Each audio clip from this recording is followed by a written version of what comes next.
Unit 9, Day 1, Tangents to Circles.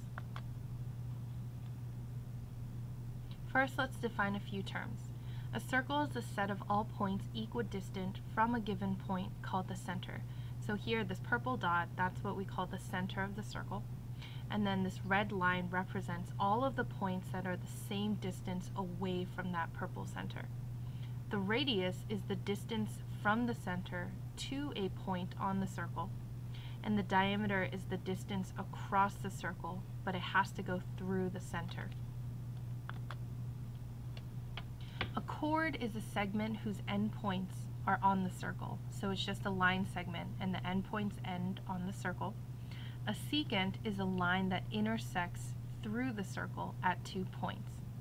So a secant is kind of like a chord, except it keeps going past the circle.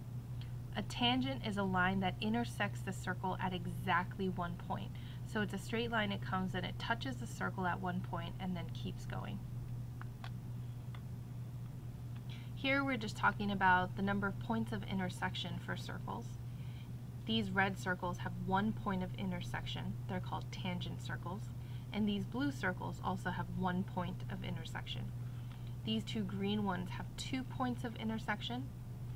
The orange and purple have no points of intersection, but what's special about the purple ones is that these are called concentric circles. That means that they have the exact same center for both circles. Here we're going to look at the different types of tangents.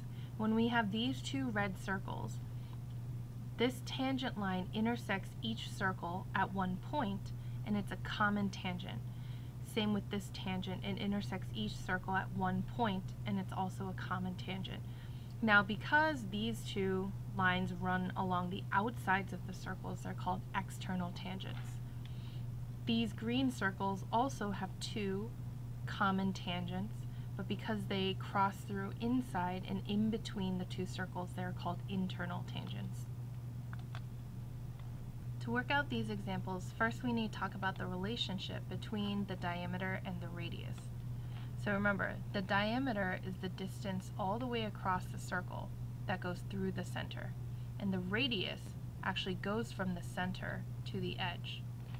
So when we talk about this relationship, the diameter goes all the way across, and the radius is only halfway.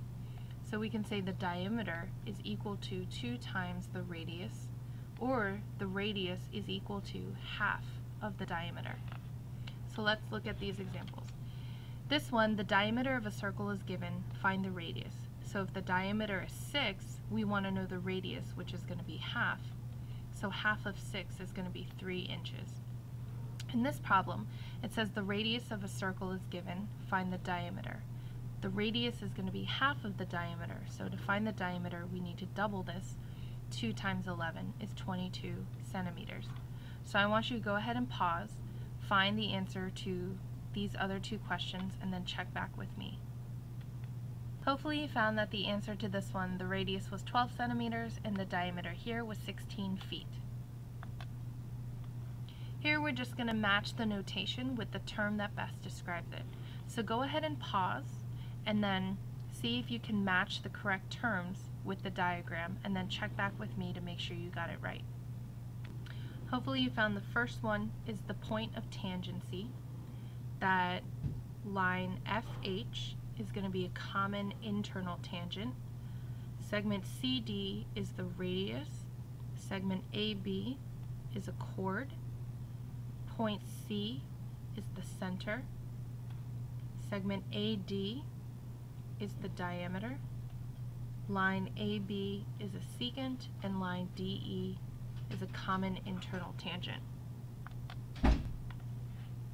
Here we have a theorem regarding circles and tangents. It says if a line is tangent to a circle, then it is perpendicular to the radius drawn to the point of tangency. So what that means is here we have this line that is tangent to the circle. And because they're tangent, at that point of tangency, that radius, those two are going to be perpendicular. Here's another theorem about tangents and circles.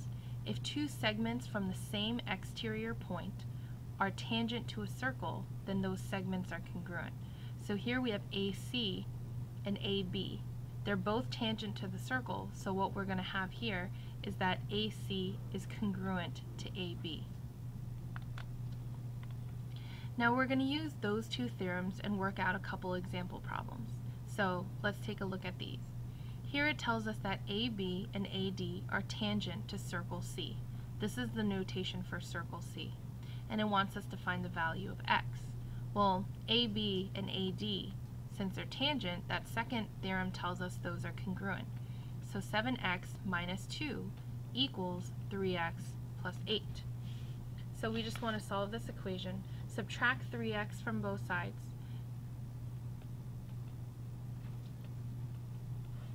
And then we get 4x minus 2 equals, that cancels out, and we're left with 8. Then we want to add 2, and we get 4x is equal to 10, divide by 4, and then we'll get x is equal to 2.5. So go ahead and pause. I want you to try this one and then check back with me to see if you got it right. Hopefully you found that the answer was 5. Now with this one, again, you set those two tangents equal to each other, and then you subtract 25 from both sides, and then you're left with x squared is equal to 25. Now remember, the way you get rid of that squared is to take the square root of both sides. Then the square root and squared cancel out, and you're left with x, and the square root of 25 is just 5. In this set of problems, again, we have this line that's tangent, and then we need to find the value of x, which is an angle measure.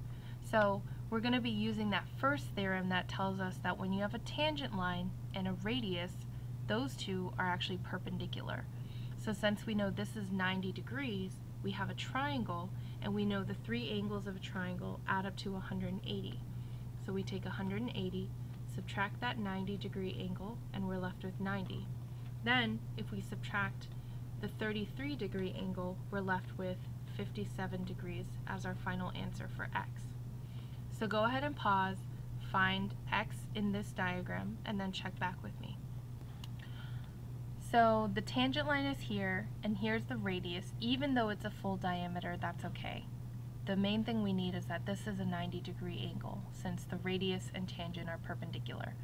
Now in that triangle, we know the three angles add up to 180. So all I did in this one was I just wrote it out as an equation. X plus 36 plus 90 equals 180. Then we add the 36 and 90 to get 126. Subtract 126 from both sides, and then you should get x equals 54 degrees. Now in this problem, we have this variable x and x here. Those are for the radii, and these are segments, and it asks us to find the value of x to the nearest tenth. So you need to focus here on this triangle, and again we have this tangent line and the radius, which are perpendicular.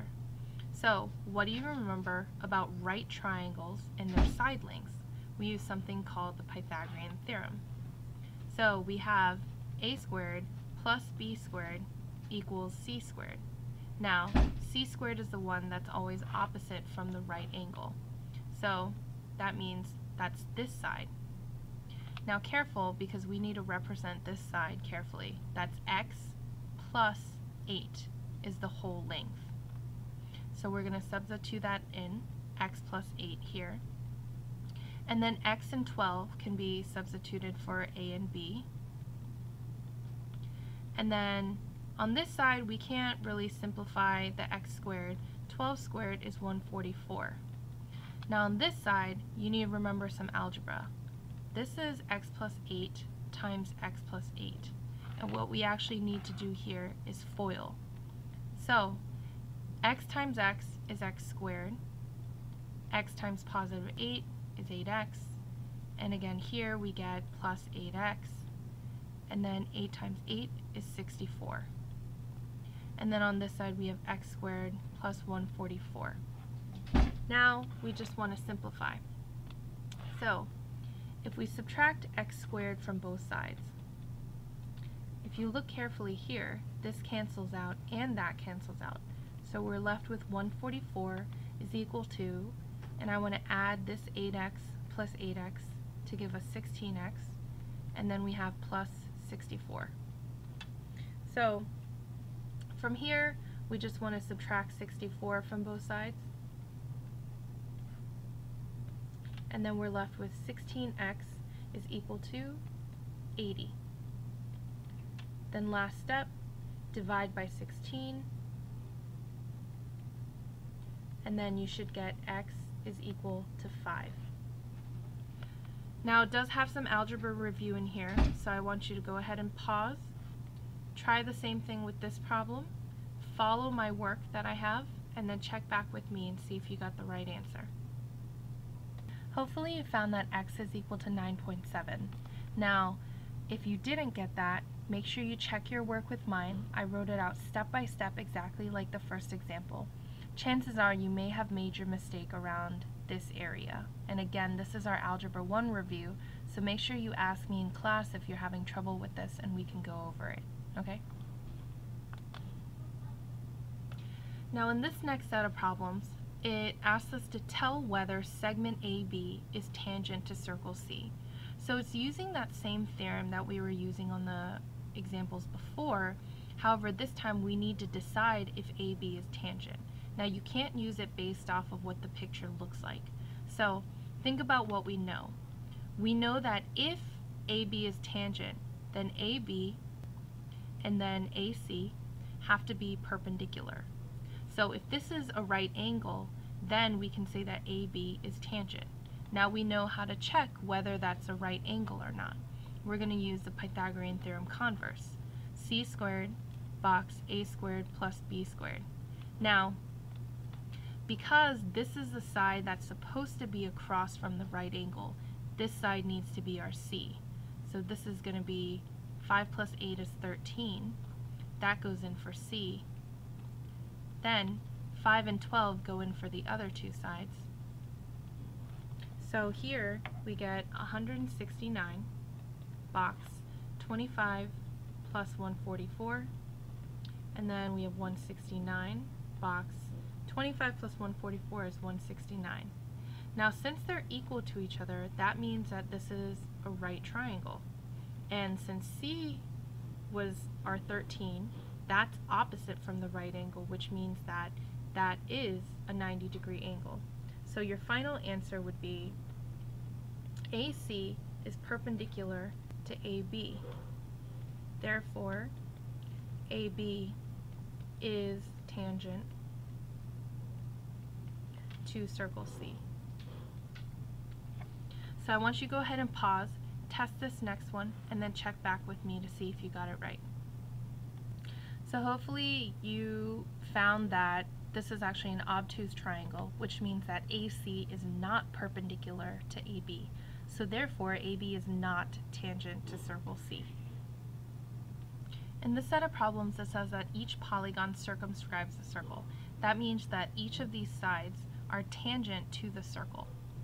And then it asks, what is the perimeter of each polygon?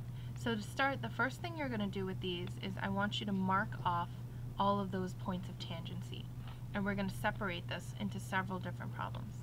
Here, using that theorem from before, these two tangents are congruent.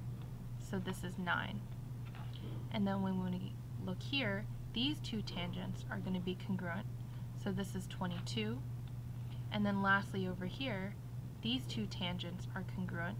So this segment is 15. So when you're actually looking for the perimeter, we're just going to add all of those up. 9 plus 9 plus 15 plus 15 plus 22 plus 22 gives us the whole perimeter, which is going to be 46 centimeters. So go ahead and pause, try this last one, and then check back with me.